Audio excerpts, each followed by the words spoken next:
My name is Earl. I'm an alcoholic. Hi. These are very nice glasses, whoever these belong to. Perfect.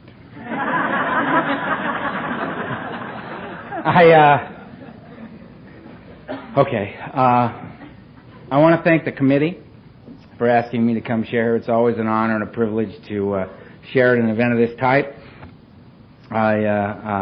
I got up at 4 o'clock in the morning, jumped in the car, grabbed the bags, jumped in the car, drove to the airport, got on an airplane, which is an absolutely absurd thing for me to do. You'll find out why. It's just a completely unnatural act as far as I'm concerned. Getting a large metal cylinder and go rocketing across the sky. It's completely wrong. And I'm about to get on the plane, I look in the line, and a buddy of mine, Jack, who's the Al-Anon speaker tomorrow at 1, you gotta go hang with Jack at 1. It's a great guy. He looks up and he sees me, and I said, Jack, I got an Al-Anon on the plane. My odds have improved. It's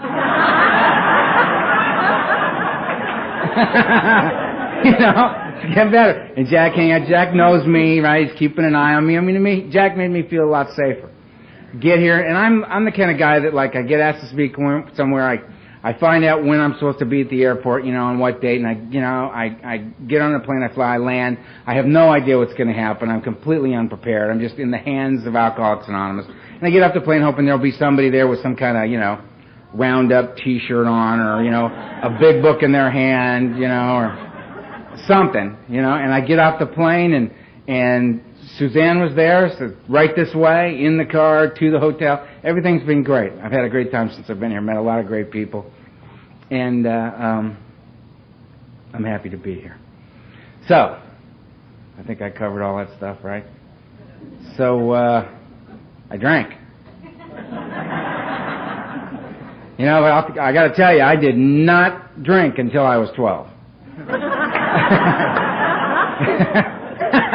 I held off as long as I possibly could.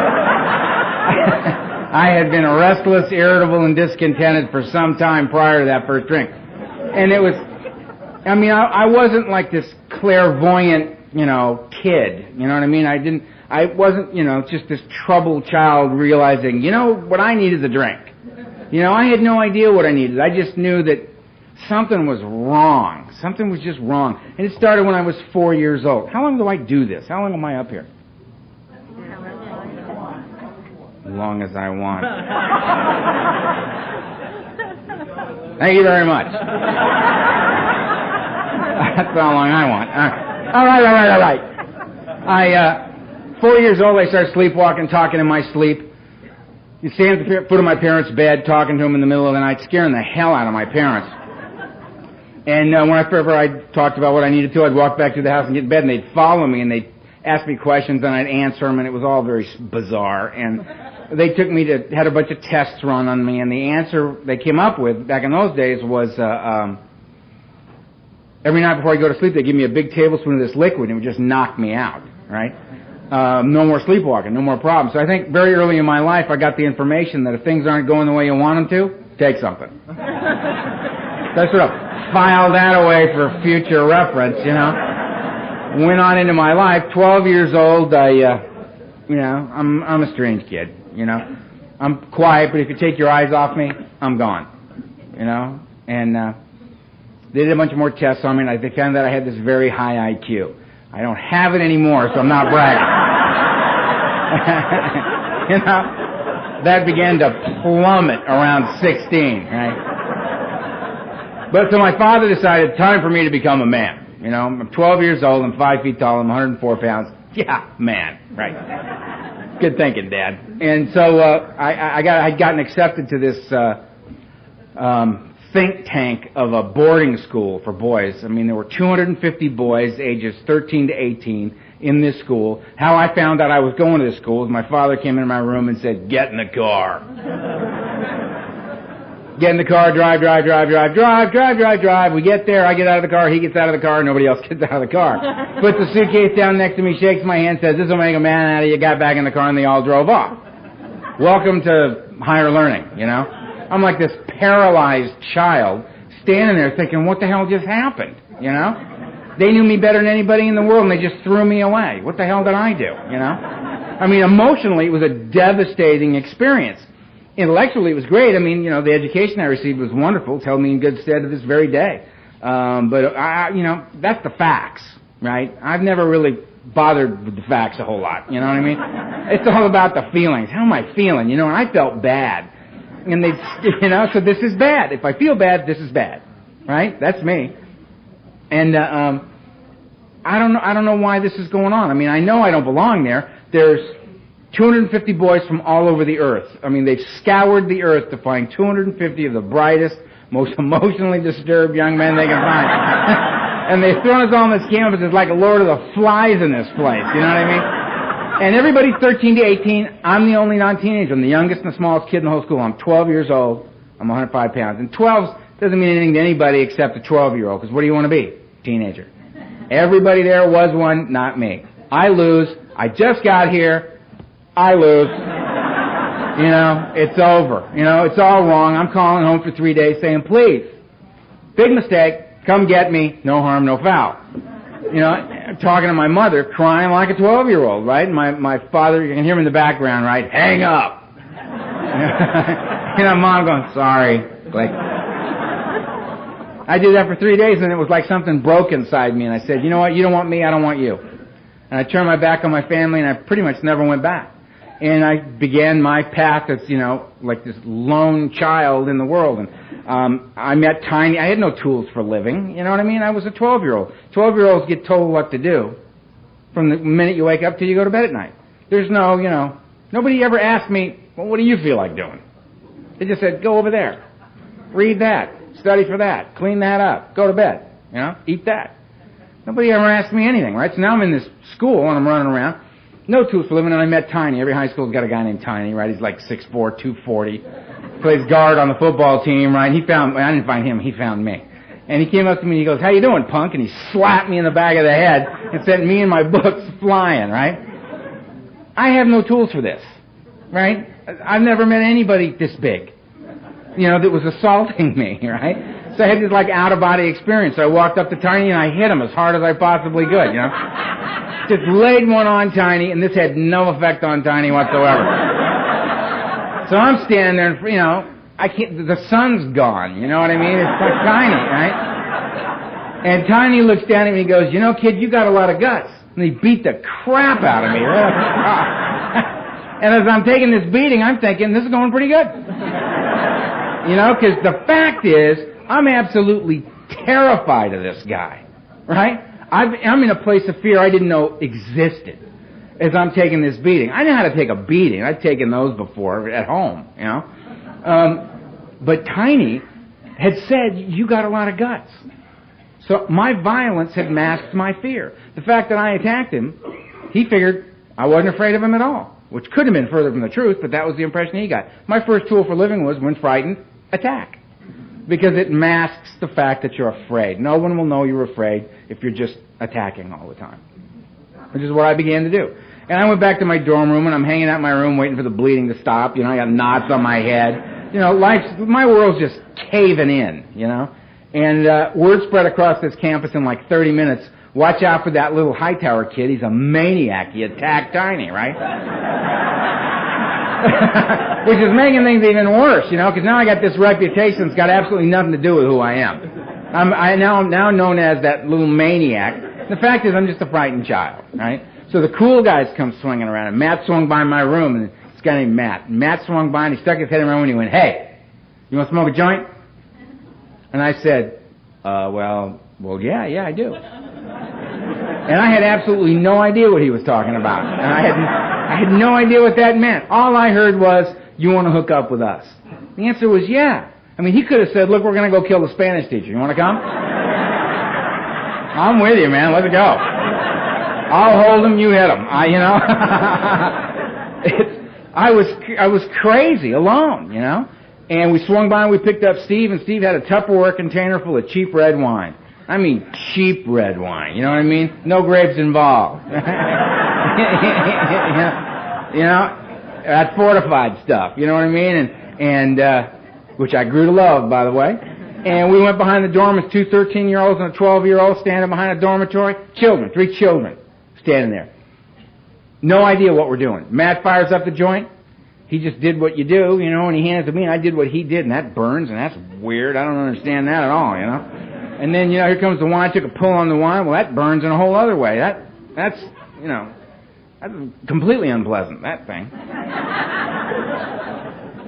And my head's pounding and thumping, you know, I guess I got knots on my head, and eyes swell, you know. And the wine's going, and the pot's going, and I mean, just like that, man. That thing that makes me bodily different from my fellows occurred. And this warm feeling kind of just floated up through my feet and up through the top of my head. And the magic happened, man. I was comfortable. Standing where I was standing, doing what I was doing with the people I was doing it with. And I'd never felt like that before in my life. And it was the most amazing spiritual moment, man. For me, it was just, And I didn't know, is it the pot? Is it the wine? Is it the fact that I'm standing here with my 2 very close personal friends, Matt and Steve? Because there's a connection going on here now, you know what I mean? I don't know, and I don't care. I don't care. I feel better than I've ever felt, and nothing bad's happening. Nothing bad is happening. I've been told, you know what I mean, that you smoke that evil weed, man, you know, you're on your 30 minutes, you're on your way downtown looking for heroin. You know, don't go near that stuff, man. I felt no need to go downtown. Not that night, anyway. You know, and you know that demon rum, man. You start drinking that, you know what I mean? You blink, you're a hobo. You got a little knapsack on your back, and you're riding the rails, man. You're just a shiftless, homeless fool, right? Felt no need to ride the rail. Felt comfortable standing where I was standing, doing what I was doing with the people I was doing it with. It was magic. It's magic. And nobody died. Nobody went to jail. No blood was drawn. Nobody went to the nut house. All those things were going to happen. But that was not my experience right there. You know what I mean? My experience said, feel better than you've ever felt before, no problem. Thought, I'm no fool, man. I'm doing this as often as I possibly can. And I did every day for the next 16 years, no matter what. Which is why, and all this is just my, you know, silly opinion up here about this stuff. Just a, you know, just a drunken maniac rattling on about my experiences, right? But my neck of the woods, they do this thing. They say to newcomers, just don't drink or use no matter what. Personally, I'm glad nobody said that to me, because I'd have said, oh, got it, and I'd have been out the door. That's the deal? I think that kills people, because that's like half the sentence. If I could just not drink or use no matter what, I guarantee you wouldn't be here tonight. A plane was involved. I'm not doing it. You know? The truth is, I thought I was going to Cincinnati. That's in Ohio, isn't it? I'm in Kentucky, apparently. That's what I've been told. Fact of the matter is, nothing personal. I don't know anybody in Kentucky. You know what I mean? What the hell am I flying out here for, you know? Work the steps? I don't think so. Take a phone call from a whining, suffering, alcoholic newcomer who has not done one thing all day long to engage in a process of recovery for himself, but feels that 3:30 a.m. is an excellent time to call Earl. I would not take that phone call. I would not do that. Work the steps? Absolutely not. No. Why not? Because I'd be home just not drinking or using no matter what, because I could do that. Fact of the matter is, I'm the flip side of that coin. I drink and use no matter what. No matter what. Given a good reason, I don't stop. That's the difference between me and the problem drinker. Problem drinker gets another drunk driving charge, goes before the judge. Judge says, you know what, I'm sick of you. Sick of you, seeing you. You're doing a year. I see you again, you're doing a year. We're not going to talk about it anymore. I see you again, we're doing a year. In county, end of the year, we'll get back together and we'll talk about it then. Problem drinker hears that and says, you know what, I don't want to go to county for a year. Right? Makes a decision to stop drinking and driving and can actually follow through on that. Right? Me, I mean, I'd start wondering what it's going to be like in jail, because I'm going. And I'll try. I mean, I will really try, right? I understand drinking, driving, bad. I understand. I'm really going to make the best of all efforts not to do that. And I'll stop on the way home from the court. Knock back 30. And then when they invite me to leave their fine establishment, I will go get in my car and drive home. Because I forget, you know what I mean? I just forget. Anyway, it's humble beginnings for me, you know what I mean? A little pot, a little wine, no big deal, right? Perfectly reasonable. 13 was pills. The only reason I took a pill is I was at a party and this guy said, would you like a couple of pills? I said, well, yeah. Again, having no idea what we're talking about. I took 2 pills. 20 minutes later, I'm laying on the floor. I'm very happy there. You know what I mean? This is fine. I like this. What was that? Tuinol. Tuinol. I'm writing that down, man. I'm asking for that by name. Tuinol, Seconal, Placidil. That was, I got strung out on all that stuff. 14, I started taking psychedelics. Again, I was at a party. Girl, actually, I was hanging out with this girl. I was on a 10-hour pass in this boarding school, and I was hanging out with this girl named Debbie. Fond memories of Debbie. Debbie was an older woman.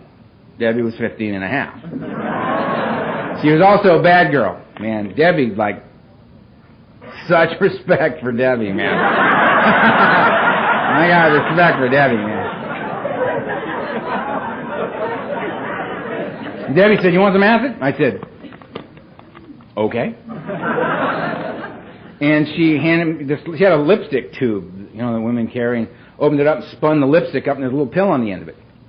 I went, that's very clever. And I took it, and I popped it in my mouth and swallowed it. And she said, did you take that whole thing?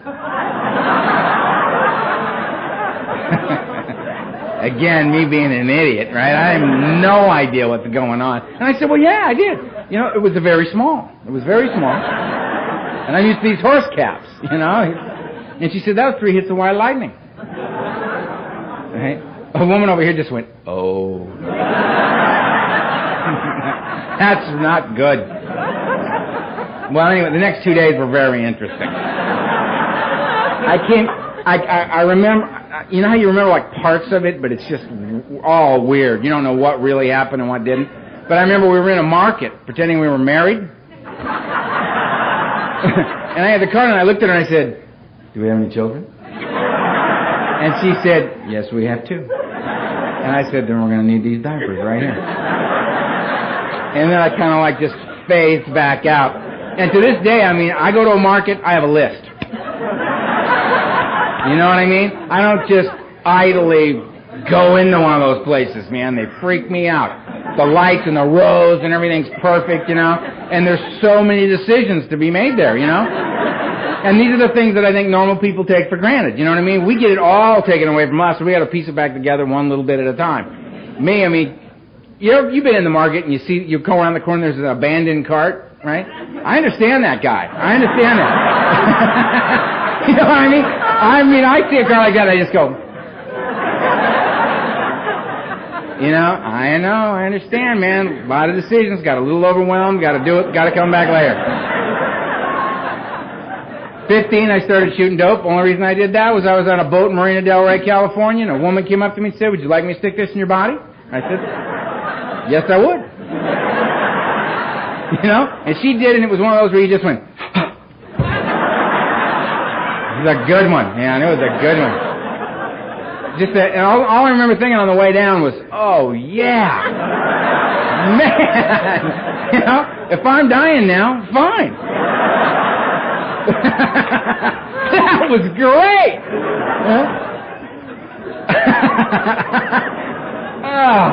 Now, identify as an alcoholic. Here I am talking about drugs. Got to show respect. All right? I'm a child of the 60s. Our parents were the alcoholics. We were trying to carve out our own identity here. We were not going to drink ourselves to death the way they were. We were going to kill ourselves in a whole new way.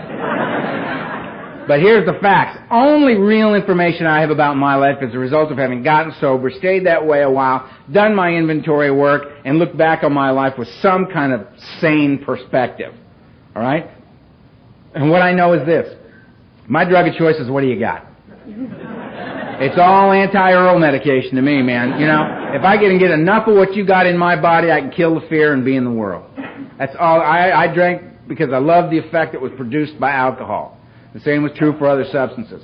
So, I mean, my favorite's down and out. I like heroin. I like barbiturates. I like alcohol. These are a few of my favorite things. My idea of a good night's sitting around just checking my pulse. You know what I mean?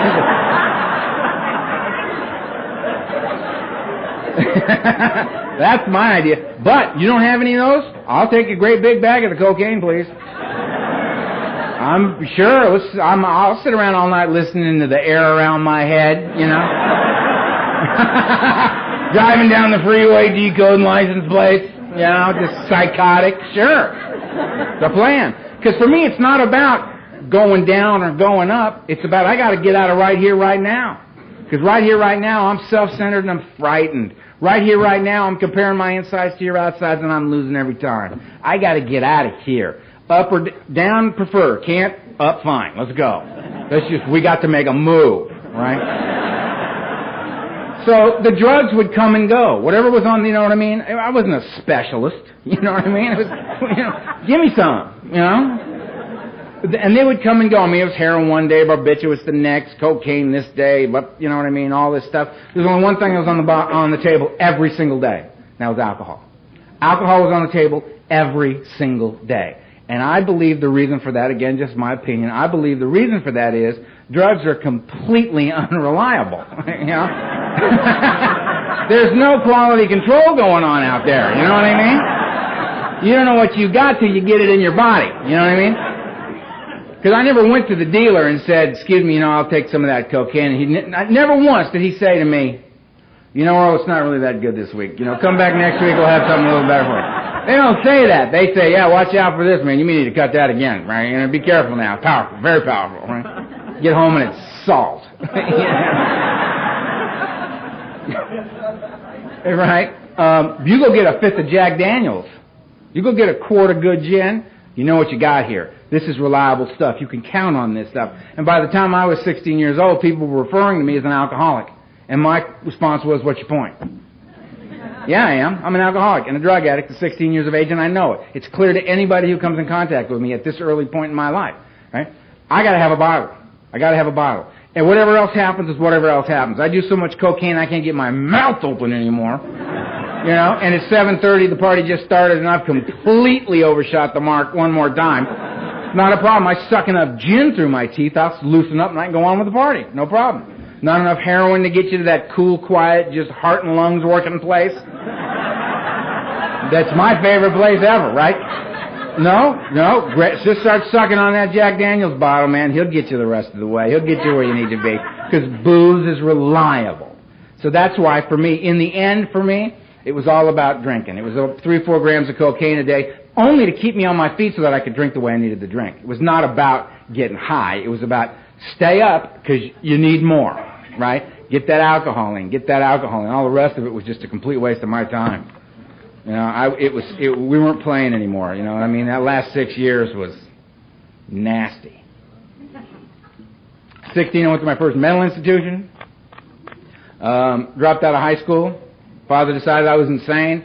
Locked me up for 3 months of observation, a year of rehabilitation, which I thought was a little excessive. And they had the signs. I thought of it when I was sitting here. They got the green exit signs in here. And that's what they had in this nut house I was in. And all I thought, that's it. That's all I want to do. One word. They got it down to one word for me. Exit. That's all I want to do. I don't like. And I'm in there taking 3 cups of pills a day and shuffling around this joint, planning my escape, right? So I'm getting ready to escape, and I met this girl named Kilday, who was nuts, right? I mean, I ate all my meals with Kilday just to kind of get to know her a little bit, and all he had to do to flip her out was look at her and say, "Hey, Kilday, how you doing?" Kilday, wow, man! And Kilday just snapped. Every meal was like dinner and a show, you know what I mean? Flip Kilday out, she ran all around the place, and everybody chased her, right? All attention was on her, so I used her as my diversion. You know? So I'm sitting at lunch and I'm going to escape, and I got Kilday, got her flipped out, and she goes that way, and I'm sitting in my little chair, ready, go! You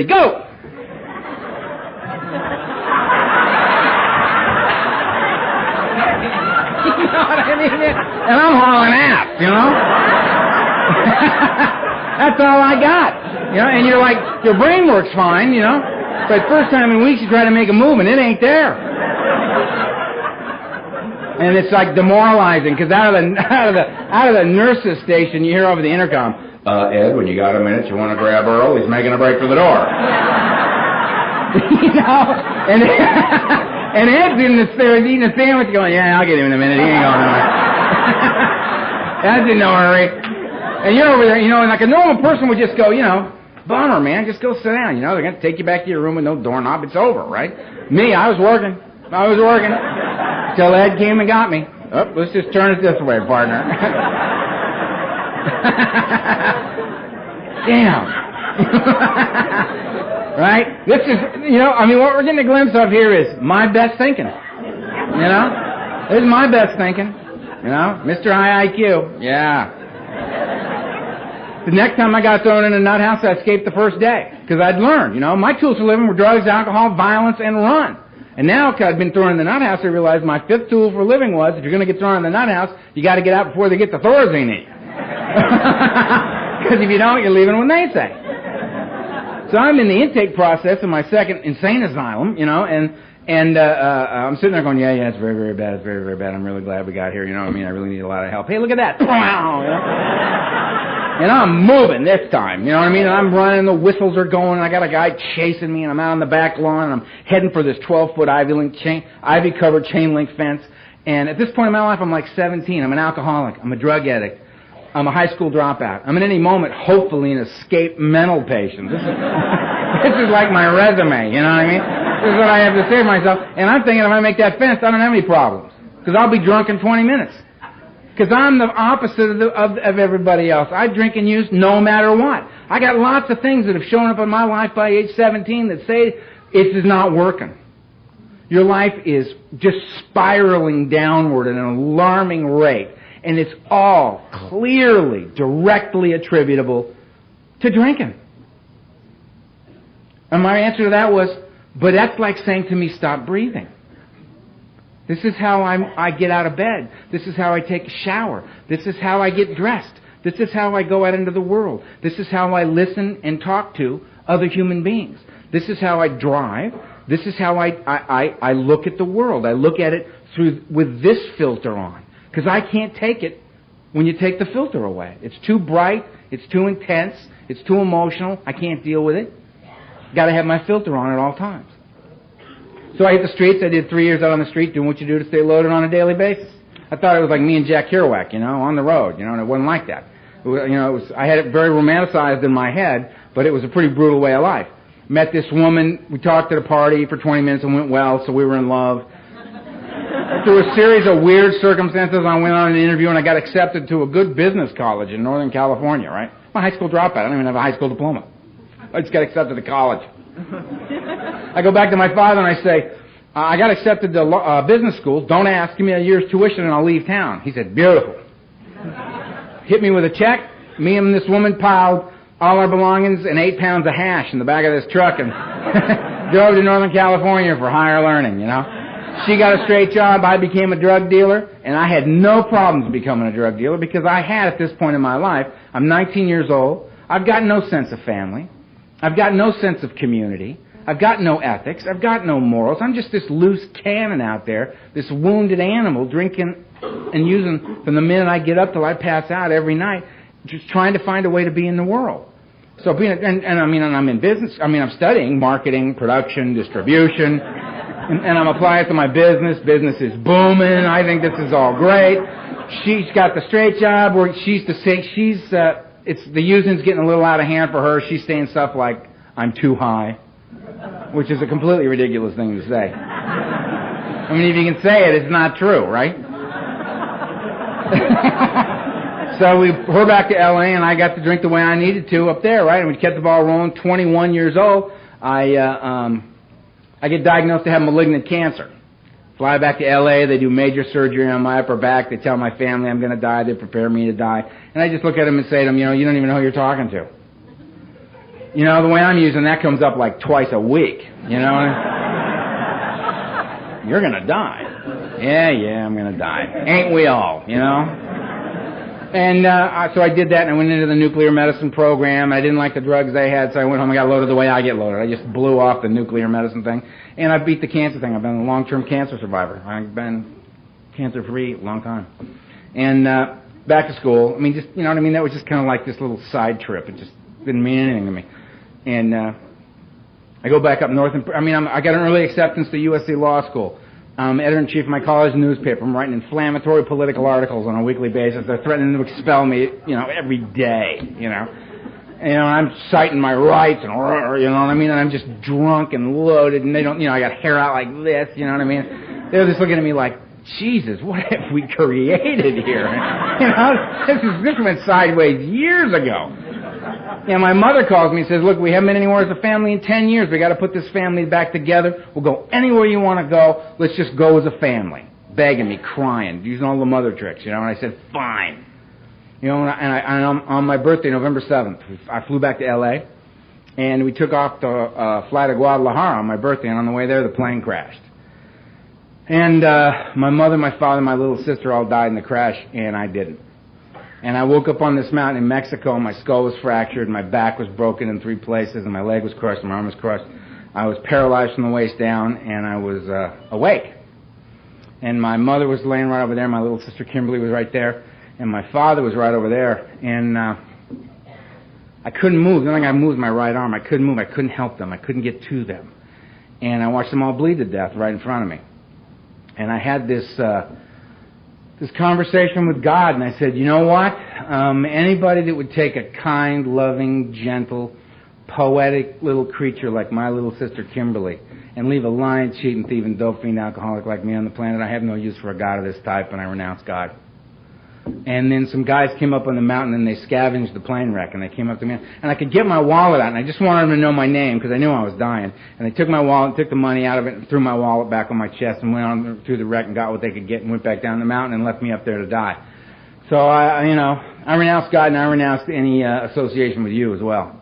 I had no love of man, and I had no love of God, and I didn't care what anybody thought from this moment on. I thought, I'm going to get down with this mountain, and I'm going to let you all know what I think of this thing called life. I've been trying to keep a facade going in my life, have things going on, so y'all leave me alone, let me drink and use the way I want to. You know what? I don't need it anymore. I'm going to do what I want. You don't like it? Just step aside, because I'm an angry, hostile, terrified human being, and it's on. And finally some guys came up, and they got me, and they put me in the back of this truck with my mother, and they took us down to an aid station. They tagged my mother dead. They tagged me dead, and they sat there smoking cigarettes waiting for me to die, and I just wouldn't die. I was angry.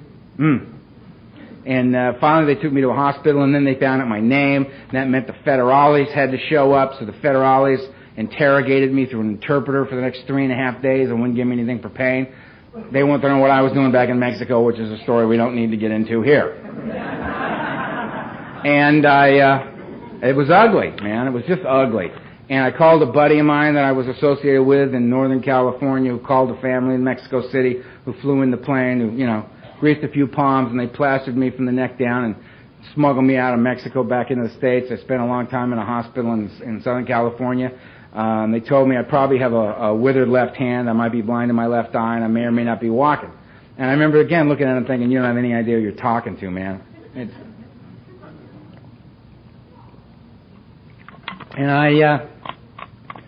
Maximum doses of Demerol every 3 hours around the clock for I don't know how long. And eventually, I got out of the hospital. I had a brace that I had, custom-made brace I had made, and I had my cane, and I got up and I walked out of that joint, and 3 hours and 15 minutes after I got out of there, I was so strung out, man, I was looking to connect. And I went on my last run, and it lasted for 6 years. I was sober 3 times in 6 years. They were for 72 hours each. And that was when I would go to this bootleg sanitarium in Hollywood, California. You'd walk in, you give them $150 cash, you give them your bottle of Valium, you give them your car keys, you give them your wallet, you give them your gun, you know what I mean? You go in, you lay down on the gurney, and they strap you down, they shoot you full of anticonvulsants, and they let you ride. And 72 hours later, they either send you home or the morgue, and they didn't care which way you went, because they got their $150, right? And I'd reintroduce myself to God and say, you know what, you get me through this sane and alive, I'll never drink again. And I'd get up off that table, and they'd say, you be a good boy, Earl, don't drink. You know you're an alcoholic, don't you? I said, yes, ma'am, I do. Said, you drink, you're going to die, you got to, it's getting rough out there for you. I'd say, yes, ma'am, I'm not going to drink no more. And self-knowledge availed me nothing. I'd be drunk that night. Drunk that night. Couldn't stop drinking. I remember the last time I went in there, I said, the madness and insanity in my life, it was over the top.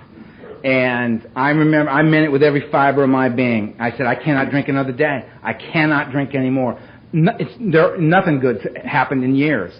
I'm so completely and totally alone. The soul's just being sucked right out of me. The madness is so severe. I got visions of dead people dancing in my head. It's just so dark, and I can't do it anymore. And I left that place and I drank for 2 more years because I couldn't stop drinking. And I don't know why, but I mean, I came to last time I came out of a blackout, I was 28 years old. Both my hands were broken. I had hair out like this and a beard out like this. I was yellow. I'd had 2 doctors tell me that if I didn't stop drinking this year, I was going to die. So there's no, and it was like the fall. You know what I mean? I was getting close. My thyroid was shut down. Kidneys weren't working. Couldn't touch the liver. Heart was swollen. They were deciding whether or not to charge me with attempted murder coming out of this last blackout. I'd been stabbed twice, shot at. I'd broken 74 bones. I had over 650 stitches in me. My family was dead. I had no friends. I had no place to live. I was psychotic, and I do not use that term loosely. I could not distinguish between the true and the false, as the book says. I mean, my life was burned to the ground. It was just burned to the ground. And I did it's just inconceivable what I did. I raised up 2 busted hands and I said, help. And they took me by ambulance to a UCLA emergency. They pumped my stomach and said, get him out of here. He's a pathetic old man. He's a drunk. He's going to die. I was 28 years old. Took me to another place. They kept me 5 more days. I got worse. And then they took me by ambulance to another place. And this was a place to get sober, man.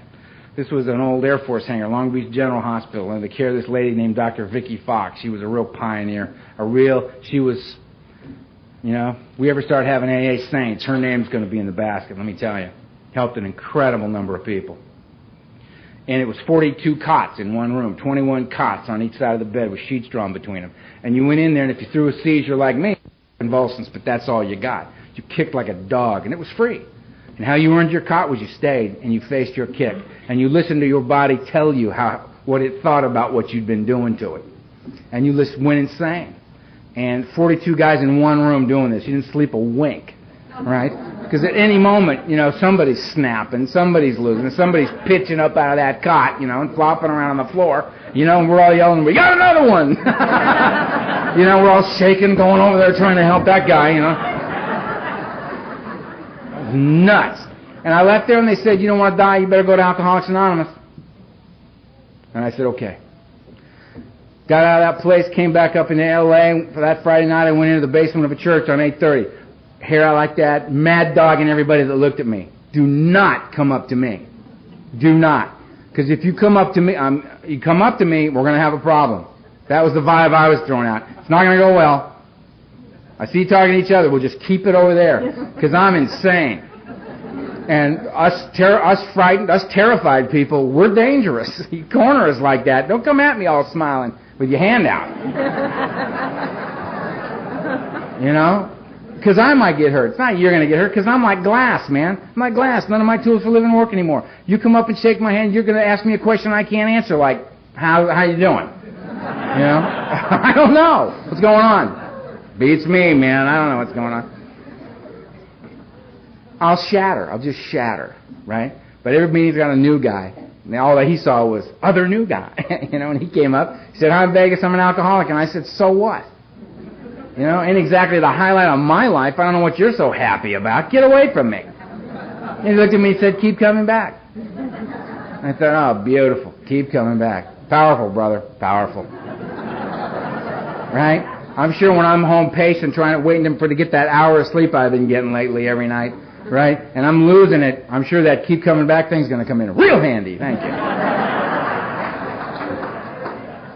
If you're new and they do that to you, I hope you got more courage than I do. They come up to you and go, keep coming back. Or one day at a time, man.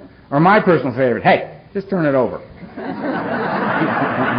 It's a new guy who's insane, right? Like that's going to mean, right? I hope you got more guts than I. Just step up to the place and say, excuse me. I don't personally understand, having been out there for the last 17 years, don't understand the deep spiritual significance of turn it over. Would you mind expanding on that for me a little bit? If they're in my neck of the woods, if they're honest, about 75% of them would say, you know what, I don't know what it means either. They said it to me when I came in. I'm just saying it to you, you know. There's a guy over there who reads the big book. Let's go ask him. Maybe he knows. Just my opinion. And I sat in my first meeting, and a guy got up, back against the wall, checking where the doors and windows were, working my game, right? Because that's all I had. That's all I had. And that and the willingness to go to one AA meeting. And this guy got up, this old-timer, 65 years old, Skid Row bum, ex-boxer, ex-wino, I remember. And he got up at the podium and he shared his experience, his strength, and his hope. I didn't know that's what he was doing. Today I do know that's what he was doing. But he spoke with this grace and a dignity. He talked about his feelings as a man with dignity. I've never heard anybody do that before. You know, and there was this presence about him. He had this light in his eyes, and he was like this passionate guy, and he wasn't doing that old James Dean shit. You know what I mean? That quiet angst in the back, not willing to participate. It's crap. You know what I mean? This guy was stepping right up and going, this is important to me, and it matters to me, and I feel very strongly about it, which I thought took a lot of guts. Stepping up, man. He was stepping up front. And he was talking about this stuff. Talked about how his head would be chewing on him, and how he'd go through a whole productive day with his head chewing on him, using the tools he'd found in Alcoholics Anonymous. No wreckage being created, which blew my mind. If I'm awake, we got wreckage, you know? And this guy's like head doing to him what mine does to me. And he's getting through, and he's getting through, and he's getting out of himself, and he's being of service to people at a meeting, at the end of the meeting, because he knows what a meeting is for. Meeting's a place that we have meetings so that we have a place where a newcomer can come and hear a message of hope and a message of recovery. That's the point of a meeting. And he'd been the newcomer and done that. And they'd given him the 12 steps of Alcoholics Anonymous as outlined in that book. And he had worked those 12 steps. And he'd had an awakening as a result of that. And he'd been relieved of the obsession of drink as a result of working those steps, and had become comfortable sober. And the minute that happened to him, he was now going to meetings to give back, to be there for the new wave of insanity that's washing up on our beach every day. And I'm listening to this going, whoa! All in one day. This guy's amazing. But the thing that did it for me was, it was like he looked right at me and he said, you know what? I don't care whether you like what I got to say or not. You don't like it? Go to another meeting. I love this. Because it made it clear to me, this guy wasn't selling me something. He wasn't pitching AA to me. Come on in, you know. He was sharing it with me. I was already in. I was in the room. I was in. He was sharing this with me. If I wanted it, I could have it. It was for free. If I didn't want it, cool. Go to another meeting. Maybe you'll hear somebody there you can identify with, but by all means keep coming back till it happens for you. And it happened. And I said, you know what? With a look of disdain on my face, right, like, right? In my head I went, it's cool, I'm coming back. And I've never left. I've never left you because I've never had any place more powerful to go to address the problems that I face on a daily basis as an alcoholic. And that was, I've been here since November 6, 1980. And I couldn't, this November I'll have 21 years, and I couldn't stay sober for a day. I couldn't stay sober for a day. I quit 1,000 times. But that would last like a couple hours. You know? The trick for me has not been, this ain't about stopping. This is about how do I not start again? How do I not start again? And for me, I know the only way a guy like me is going to not start again is if I can find a way to be comfortable sober. Because when I got here and you said to me, you know, there's a way for you to be comfortable sober, I looked at you and thought, if only that were true. If only that could be for a guy like me. Because I'd been loaded since I was 12 years old. I had absolutely no experience in my life of being sober and comfortable at all. I didn't know that it existed. It was outside my experience. I had made a conscious decision to trust you, and I began to do the things that you told me to do. And I mean, there's so many things that we say to each other in these rooms, but the thing that does it for me is we got this symbol. I kept thinking, that's got to be like the crux of the deal or something, you know what I mean? Because we got like rings and bracelets and bumper stickers and shirts and hats, and I mean, this thing's everywhere, right? You see that symbol, you think, you know, AA, or possibly a Mason, but you're thinking AA, right? It narrows it right down. And I found out it's this ancient spiritual symbol. It stands for mind, body, and spirit, brought together as a whole human being. And therein lies the balance I had sought my whole life and never had, drunk or sober. Never had it. AA adopted that symbol, unity, service, and recovery. It's the same stuff. Unity's the body. I must bring it here. This is the body to me. I must bring it. I couldn't get sober, but we seem to be able to. I must be with my fellows. I must look you in the eye. I must see you on a regular. I got to go to regular meetings to see the same people over and over again, because I can see you changing, and the change I see in you is the hope for me. Because I'm too self-centered and afraid as a newcomer in here. I can't see the change that's happening to me, but I can see it in you, and we've been here the same amount of time. And if it's happening to you and we're doing the same stuff, it must be happening to me. Hope. Hope. The greatest gift anybody could ever give somebody like me. Because I came here hopeless and alone. Completely hopeless and alone. It was so dark inside me, and I'd been alone so long. When you said, are you lonely? It was like, huh?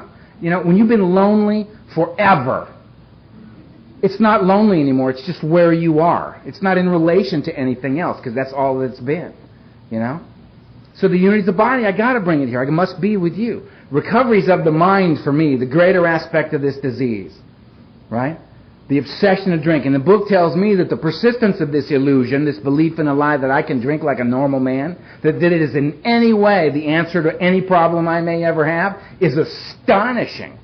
That many of us pursue it to the gates of insanity and death. That's my story. I end up in insane asylums and tagged dead in Mexico. I mean, I'm the gate guy. You know what I mean? You know, it's like 2 drinks and go to the gate. You know what I mean? There's like, that's what's going to happen to me. And I know that about me. I've never been able to manage it. I've never been a controlled drinker. I never have been. I didn't have a family to hold it together for. I didn't have children I had to keep it together for, or a job or a career or a goal or a hope or a dream to keep it together for. What I had was me, and knowing that the breath of life for me was drinking and using, and that's what I was going to do till the day I died. I was never controlled, ever, for me. And when I got here, I came here destroyed, which was a great way to get here. And you told me to keep coming back, and I found out what that meant and why I needed to be with the body of AA. The recovery of the mind had to be there for me, because if I don't get relieved of the obsession to drink, if I don't get relieved of this persistent, aching, gnawing thing in my head that keeps sneaking up on me at the worst possible time and telling me that the answer to the problem I currently face is a drink, or to go to a doctor and get a properly prescribed medication to help me sleep at night, it'll say whatever it needs to say. My head doesn't say, go get some heroin. It doesn't say that, because it knows I'm going to say, thanks for saying, shut up. You know, I don't know. Thank you for sharing. No, what it says to me is, boy, that back pain you've got that you've lived with for the last 26 years, that's a terrible thing. At the very least, we need a muscle relaxant. It's very, very appropriate. Muscle relaxant equals heroin for me.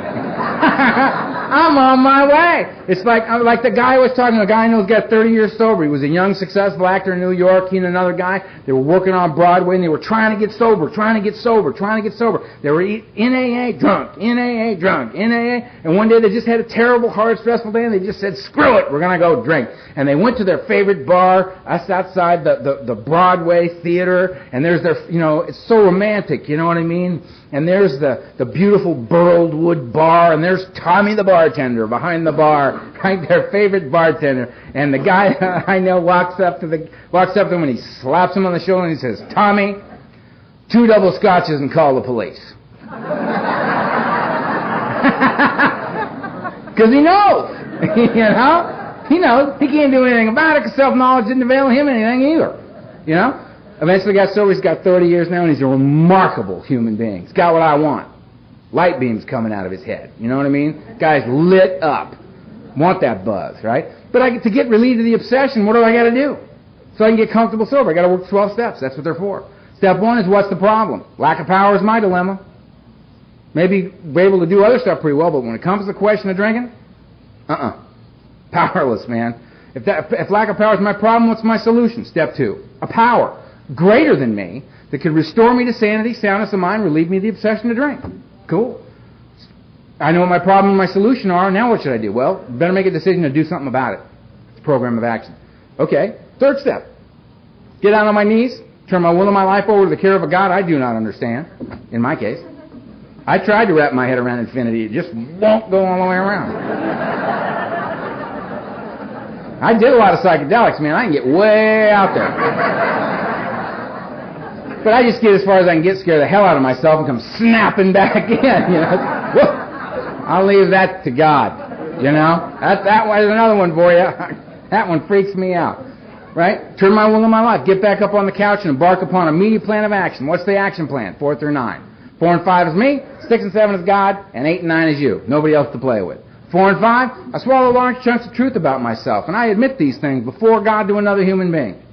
6 and 7, I hook it back up with God and I ask God to remove the defects of character because I'll remove the wrong stuff. I'll say, you know what, I'm really enjoying this defect right here. You can have this one, but I'm keeping this, man. We'll talk in a week, right? No, man, just hear God, you know, you do what you think is best with this. And I'll keep praying for the willingness to allow that to happen, to get me out of the way. 8 and 9, hooking it back up with you. I'm very, very sorry. Here's your money. Back in the house. That's it. No big, oh, what a wonderful person I have become. Check out my spiritual vision quest. You're going to be wowed by me. Please. These people don't want my money. They want their money. You're going to go give them their money back. It's very simple. And to make amends means to change, right? It means to change, right? So I'm very sorry I stole your car. You know, I estimate the value of the car at $5,000 at the time of the theft. So here's a check, and if this is if this is acceptable to you, I will make monthly payments to you until that amount is paid.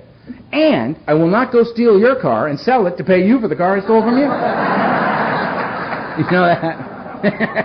That thing, which is the first thing that comes to mind of a guy like me. You know, just one more deal and we'll all be fine. Oh, God. 10, 11, and 12 keep me in the game. Because I made a pass at it that first time, but I have not come anywhere near dealing with all of it. I've scratched the surface. I've become aware of the work that I need to do. 10, I continue to take personal inventory, me. And when I'm wrong, promptly admit it. 11, I seek God. I seek God. I seek God through prayer and meditation. I pray for knowledge of His will for me and the power to carry that out. That's it. And I meditate to quiet the mind so that when the answers come, I can hear them. Having had a spiritual awakening is the result of working the steps. Having been restored to sanity, soundness of mind, having been relieved of the obsession to drink, it's been made possible for me to be comfortable sober for the first time in my life. I can give away something I've got. So when that next, and that was all the guys that gave that to me. I was sponsored for almost 14 years by the late great Donald Madden, right up until the day he died. I stayed with him till the day he died. He saved my life. I was with him longer than I was with my parents. And he said to me, we'll give you everything we got. We'll give it all to you. And we're going to ask you one thing in return. What's that? He goes, when you catch this buzz, you turn around and you give it away to the next crazy little lunatic like you that comes walking through that door. And I said, deal. So I've been doing that ever since I caught the buzz. That's what I call it. You know, I've been trying to turn other people on to it who come to me, not, you know, I don't go walking down the street going, hey, come here.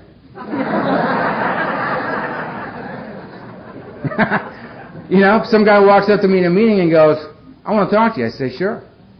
You know, I mean, I had, you know, what can I tell you, man? I mean, you know, I've been sober 20 years. I got a life beyond my wildest dreams. I mean, way beyond my wildest dreams.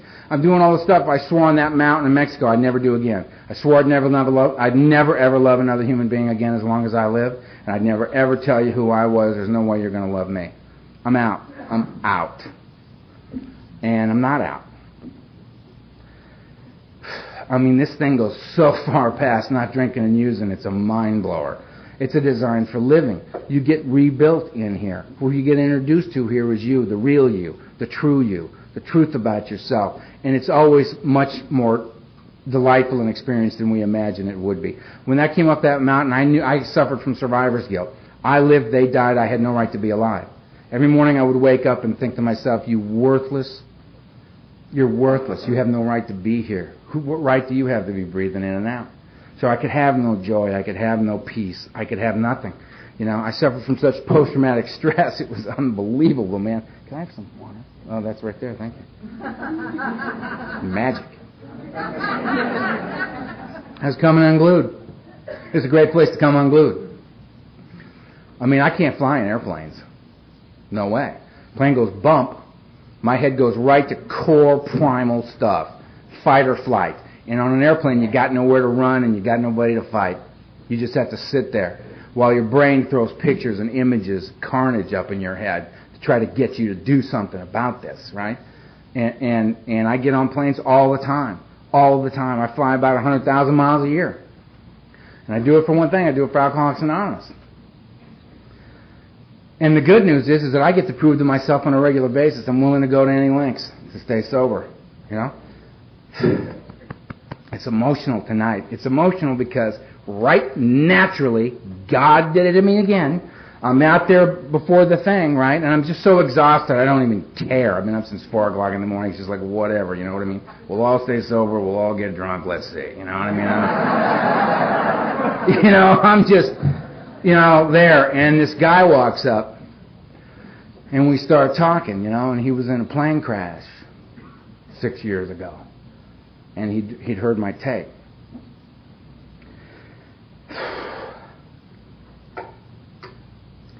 And he came here to meet me.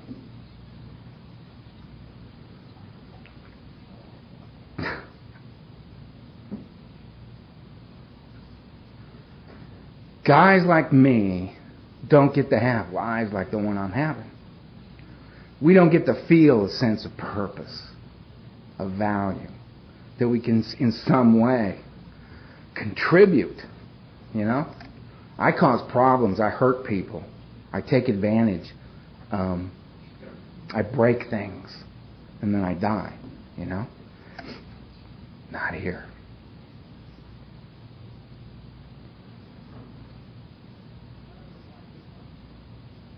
How about those Vikings, huh? I gotta... Look, what I am is I'm a grateful alcoholic who's got a life beyond his wildest dreams. I'm living, you know what I mean? I meet amazing people. I get to travel in Alcoholics Anonymous. I get to sponsor a legion of guys who sponsor just an army of guys, you know what I mean? And they all know that I'm a product of Donald Madden, who's a product of Norm A., who's a product of Chuck, who's a product of Bill. That's my lineage. And that's what I come from, And they all know about the late, great Donald Madden and their babies, the guys they sponsor know. And I know that when the guy I sponsor is out of town and the guy he's sponsoring with 36 days calls me up and goes, will you take me to a meeting? And I go, yeah. And I go and I get him and we go to a meeting and and this guy's going to speak and he's just going to throw down. It's just going to be and I'm thinking, isn't this wonderful that I get to be a part of this, that this guy's going to throw these pearls of wisdom out he does every time he talks. And little Michael here is going to, get turned on to that 36 days, It took me to like 18 years to figure out what this guy was talking about. Michael's going to get it in 36 days. And sure enough, the speaker's talking and it's amazing. And I'm thinking, isn't this great that Michael is getting this? Guess what? Michael's not getting this. Michael is having a fundamentally different meaning than I'm having. Michael's got 36 days. Give him a chance, He gets his turn. I got to remember what I was like when I was coming to meetings at Alcoholics Anonymous. Brand new. I was going to this place called Ohio Street, and I would pull up to Ohio Street, and the inside of my head was just like, okay, we found the building, good. We park over here, and you go into the meeting, they put the keys in the seats, put your keys in the seat. Where are you going to sit? There's a guy with a red coat, sit next to the guy with the red coat, you spot the guy with the red coat, you know where you're sitting. All right. Put the keys down, put it in. Ring the bell, what are we doing? Okay, we're sitting down, we're starting the meeting. Okay, good. I'm here. All right, what do you got? Come on. What do you got? Come on, lay it on me. I'm ready. I'm here. Come on, let's go. Right? Guy gets up. All right, he's reading something. He rarely saw something. He's rarely seen something. He rarely saw failing something. I missed a lot of that. I don't really know what happened right there. I don't know. 12 things. 12 things in Alcoholics Anonymous. 12 things. Remember that. I got that. That was good ABC. 12 things ABC. He's down. I didn't get a lot of that. 12 things ABC. We'll build on that later. He's down. Here's another guy. He's up. He drank. I drank. I did that. This is good. I like this. It's good. He's down. That one didn't last very long. All right. I got to remember that guy. Where's that guy? Get the face. Remember the face. All right. Good. Oh, here's another guy. They're passing a basket. What the hell's it? Don't take the money. Don't take the money. The basket, don't buy. That's gonna go by. Okay, we're getting up. We're going outside. Why are we going outside? We're gonna smoke. I smoke. All right. We'll go outside. So, how you doing? Fine. How you doing? Fine. Fine. They're ringing the bell. Go back in. They're reading 12 things. Those aren't the same 12 things. There's 24 things ABC. 24 things ABC. This guy, he's up. He drank. I did that. Oh, he felt like that? He felt like that. I feel like that. I feel like that guy. I feel like that guy. He doesn't even know it. He doesn't know it. But he's inside my head. How does he get in? How do they do that? How do they get in my head like that? That is absolutely incredible. That was amazing. This is great. You know what? I think I belong here. I may, in fact, belong here. He's down. That was great. Here's the guy up. He's up. We're up. They got me by the hand. But we're praying. All right. Praying. I know.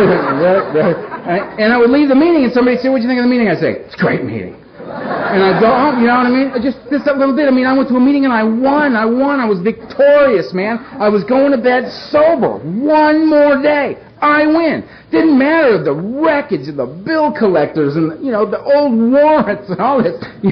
I was sober. The miracle of my life to this day is that I'm sober. And who needs to know that is me. And I knew it from the day I got here. Right? So when I go walking into the meeting and I got little Mike sitting there with 36 days and it's happening, and we walk outside and I looked at little Mike and I go, "So what'd you think of the meeting?" And he looks at me and he goes, "It's great." I look at him and I go, "All right, little bro, you're right on track, man." You win. Good for you. And the cycle begins again, this human chain that we're in. There's a buzz to be caught here, man, and it's all about right here, right now. Just, I got to get between those. Somehow, I got to get in there. That place that I avoided at all costs. Remember when it was all about, I got to get out of right here, right now? Up, down, don't matter. Let's just get out of here. Now, what I get is right now. And where else am I going to have a life but right here, right now? If I'm comfortable doing what I'm doing with the people I'm doing it with, right here, right now, then I got a life. Where else am I going to find God but right here, right now? Where else am I going to find any kind of peace or dignity as a man? Where am I going to be able to battle the flaws that are mine? The conflicts within me that carry on because I'm human. I'm flawed. And I'm doing the best I can to get better on a daily basis and not hurt anybody else in the process. Where else am I going to do that? I got to do it right here, right now. It can't be in my head in the future. It's got to be now. Got to be now. Alcoholics Anonymous gave me back right now. That's what it did. And I can think of no greater gift because in there lies the hope for me, the strength, right, that I need to carry through with each day because I don't have to do it alone. I get to do it with you. I said before, I don't know anybody in here, but I know everybody in here. We all got two things in common. We're all human beings. We're all alcoholics. That's all I got to know. That's all I got to know to tell you that I love you. I love you. And I'm a grateful member of Alcoholics Anonymous. Grateful member. And when I see that woman sitting right over there in that green dress, she got her hands up like this, she's looking at me and she's smiling, she's going like this. I go, "That's it. I'm in. Love in Kentucky. Peace. Have a good weekend."